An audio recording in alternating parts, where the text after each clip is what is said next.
Tinatabi ko lang yung garlic dito.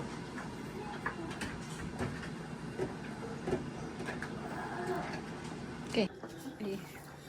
Kaya yung recipe na gagawin natin, oh, skinless longganisa. Ang gagawin natin dyan is halo-halo lang natin lahat. No? Comment lang kayo below para ibigay ko sa inyo recipe. Okay? Chopped garlic, ground pork. Maganda yan kung i-marinate nyo na siya para bukas. Ang katumbas pala na itong longganisa is parang breakfast sausage dito, no? Ang tawag nila dyan, breakfast sausage. Pero yung sa atin kasi, yung longganisa natin is medyo manamis-namis, di ba? Ako kasi pag gumawa ko niyan, At mag-garlic. pag gumagawa ko niyan, mag-garlic talaga gusto ko. Ano sa taas pa? Lalagyan mo siya ng black pepper. Konti lang. Para ma-over ano tawag flavor. Tapos, pag ako gumagawa, nilalagyan ko ng ano eh. Ng kanya, no? Ayun, no? May tungtungan. Nasaan yan ako? Ano to? Ano mga mo naman? Sauce. Vinegar. Tapos, yung iba naglalagay ng food coloring, di ba? Na ano. Ako kasi, hindi ako naglalagay ng food coloring dito. Naglalagay ko dito is anato. Anato powder. Konti lang siya.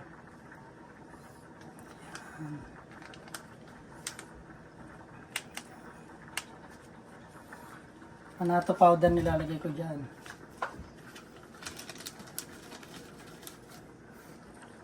Tapos sugar, white sugar. Haluin lang natin yan.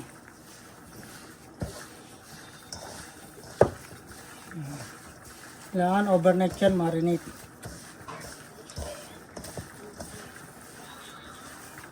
Iba nilalagay nila soy sauce. Soy sauce yung nilalagay nila. Ako, oyster sauce. Pwede rin naman soy sauce. Ako kasi oyster sauce nilalagay ko.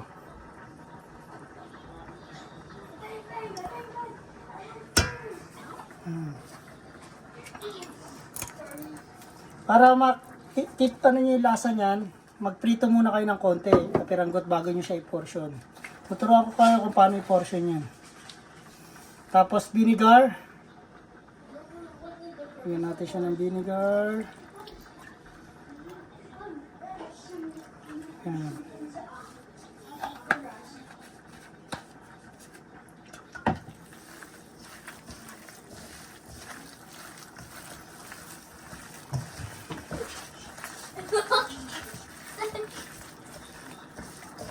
Nagsimula tayo mag food vlog kasi marami nga nagre-request. Diba? Sa panahon ngayon, ang mahal ng bilihin. Kung bibili kayo ng mga ready to eat na food na sabi nga sa Asian. Ito nga eh, pumunta kami kanina. Bibili sana si Mrs. Kita niya $8. Yung piraso lang. $8 point ano yan? 36 ba? Oo, basta mga ganun. Eh kung gagawa ka nga naman sa bahay nito, ipipreaser mo lang siya, pwede mo siyang araw-arawing pagkain, magsawa ka, dami ka na maluluto, diba? Pambaon-baon.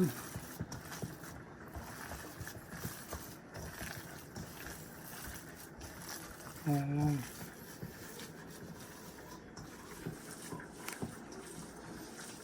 Mamarinate mo lang siya overnight. Tapos, nalagay na natin sugar, garlic, oyster sauce, white vinegar, anato. Ito ang cornstarch, huwag nyo kalilimutan. Lagyan natin siya ng cornstarch. Okay.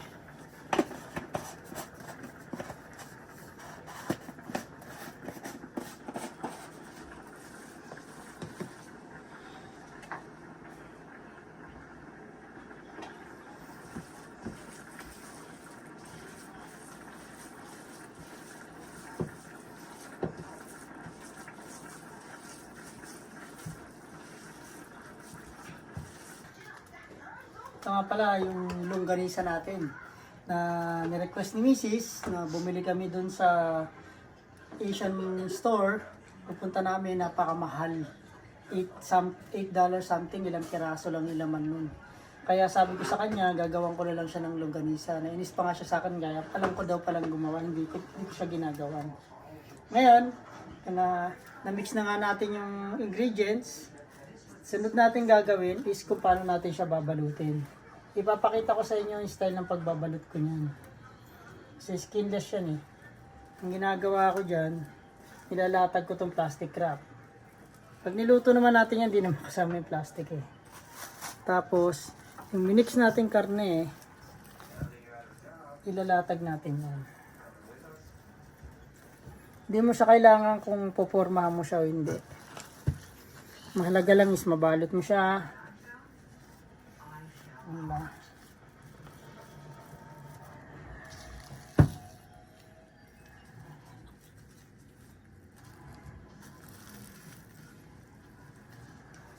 Tapos pag nabalot nyo na siya guys, pwede nyo siyang i-freezer. Bahala kayo. Ang style lang gagawin nyo. Lutuin. Kasi marami naman siya eh. Diba?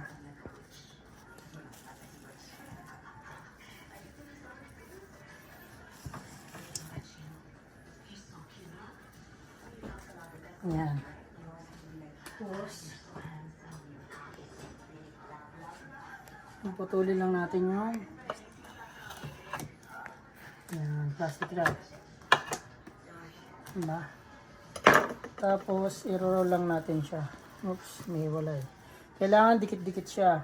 Ayan. Basta hindi lang siya may hiwalay pag biniinan siya. Dapat nasa gitna siya ng plastic wrap. Tapos, i-roll nyo siyang ganyan. Ayan.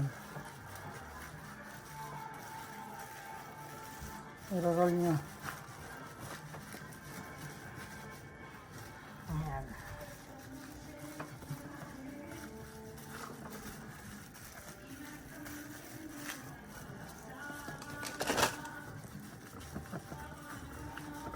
Para ka lang din, kung nagsusushi ka, parang sushi lang din yun. Ang babalik ka. Kaya lang natin siya pinaplastic para ma-form yung size niya.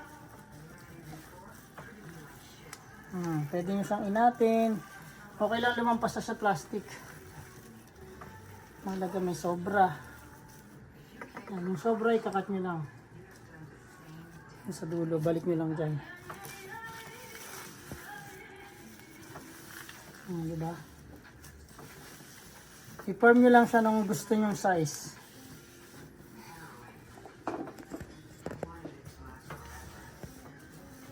Diba?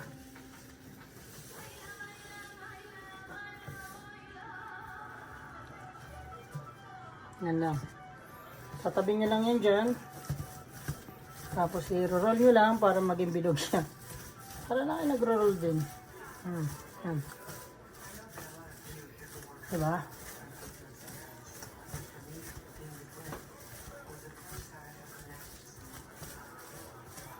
Ganyan lang yan.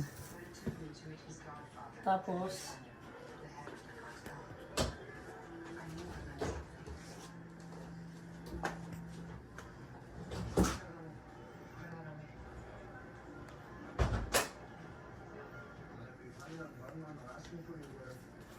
ikakat natin siya. Diba? Kung magkakat kayo niyan, depende sa gusto nyong size.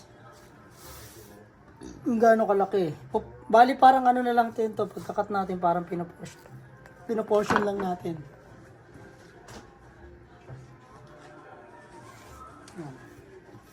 Pwede kayong gumamit ng serrated knife, steak knife. Yan.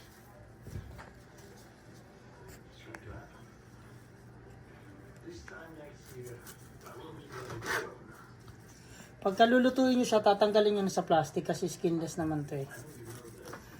Same thing pa rin ang pagluluto ng normal na longganisa. Pakukuluan muna.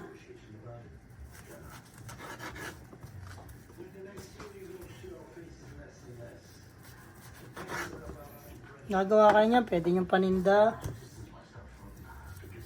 Hindi pa naman ginagamitan ng bituka ng ano eh. Yung manipis na bituka ng baka. Ganyan na yan. Ito lang naman kasi pambahay lang. Okay na yan.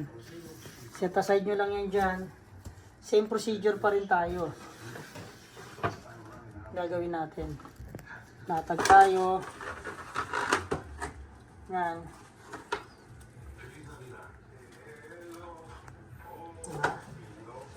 Bahan natin. Mas maganda kung mahaba yung lamesa nyo. Mahaba yung magagawa nyo, mapiprep nyo.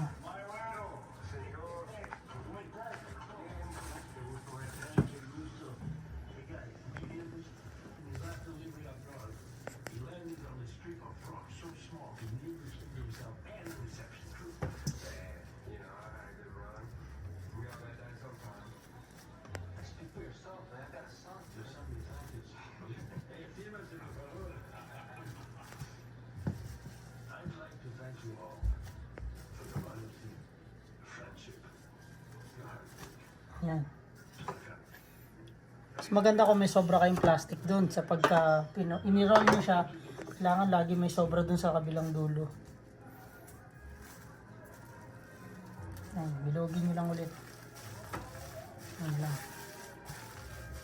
Diba? Diba?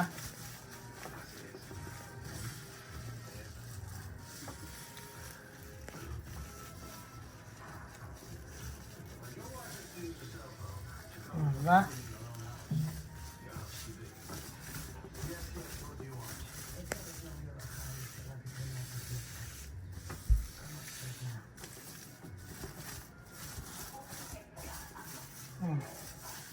Same thing, diba?